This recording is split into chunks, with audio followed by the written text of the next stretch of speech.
Welcome to the Genius Factory. Enjoy the video. You begin by cutting distractions, close overlays and background apps that lock DirectX. Once done, update Windows and install the latest WHQL GPU driver. That prevents driver runtime mismatches.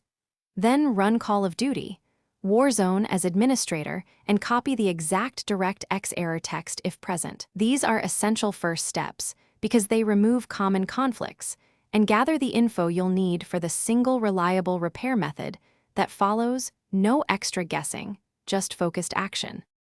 Now you perform the core fix.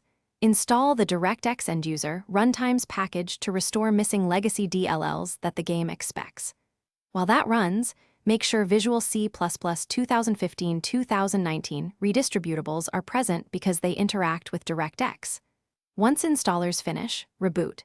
After reboot, verify Warzone game files in your launcher so any damaged files get replaced. This sequence repairs the typical runtime-only errors and aligns required libraries with your GPU driver.